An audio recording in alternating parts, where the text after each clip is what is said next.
From Keene in the Shire, the Liberty Media capital of the world, this is Daryl W. Perry, host of FPP Radio News for Sunday, February 12th, 2017. Silver is trading at $17.95 per ounce. Gold is valued at $1,234 per ounce. Bitcoin is trading at 1.8 cents, and the average price of Bitcoin is $999. Antiwar.com reports while Turkey and Russia were both conciliatory over the recent botched airstrike in the Syrian city of Al-Bab, in which a Russian warplane accidentally killed 3 Turkish soldiers and wounded 11 others, the two nations are offering very contradictory stories of what actually happened. The Turkish government insists they provided coordinates to the Russian government on the location of the troops who were inside a recently captured building. The Russian government, by contrast, says Turkey provided them with the coordinates of the building as a target to be bombed. This could ultimately be a misunderstanding from one side or the other on what the coordinates represented, though it's a particularly embarrassing incident as the two nations have been increasingly cooperating against the Islamic State forces in Al-Bab. Turkey has been trying to capture Al-Bab for well over a month, but unsuccessfully. Turkey had initially sought U.S. air support for the campaign, though delays over a decision gave Russian forces an opportunity to step in, bolstering their cooperation at a time when Turkey and Russia are coordinating on peace talks.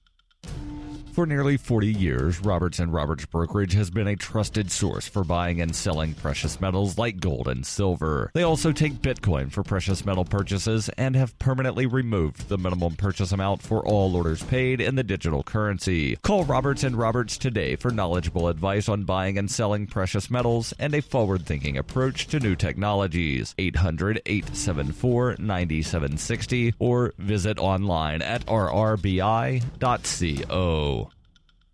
UPI reports whistleblower Edward Snowden said a report that Russia may hand him back to the United States as a gift proves that he did not act as a Russian spy. Snowden shared a tweet following a report on Friday saying Russia would not agree to send him back to the United States if he had cooperated with its government in gathering intelligence. Snowden said, "Finally, irrefutable evidence that I never cooperated with Russian intelligence. No country trades away spies, as the rest would fear their next." The report by NBC News stated a senior U.S. official had analyzed a series of highly sensitive intelligence reports detailing Russian deliberations and said Russia would deliver Snowden back to the United States to curry favor with President Donald Trump. A second source confirmed the intelligence to NBC and said it had been collected since Trump's inauguration. Snowden's ACLU lawyer Ben Wisner responded to the report and stated that he was not aware of any such plans, saying Team Snowden has received no such signals and has no new reason for concern. On January 18th, Russian Foreign Ministry spokeswoman Maria Zakharova confirmed Snowden's invitation to stay in Russia had been extended until 2020. He was originally invited to stay in the country in 2013 when he fled the United States and had his passport revoked while trying to get to Ecuador after leaking information regarding U.S. intelligence and surveillance operations while working as a contractor for the NSA. His invitation was extended an additional 3 years in 2014. Snowden had previously refuted he worked for the Russian government following a report by the House Permanent Select Committee on Intelligence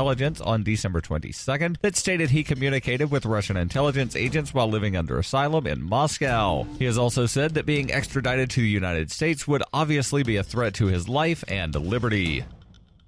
When you hear the word lobbyist, you probably think about greedy corporations, but not all lobbyists are the same. Some are fighting for the freedoms you hold dear. Liberty Lobby LLC is doing just that in New Hampshire, working hard to represent you, not some special interest group. You can help by going to libertylobby.info, where your contribution will give us the tools we need to ensure that your voice is heard. Visit libertylobby.info today to find out more.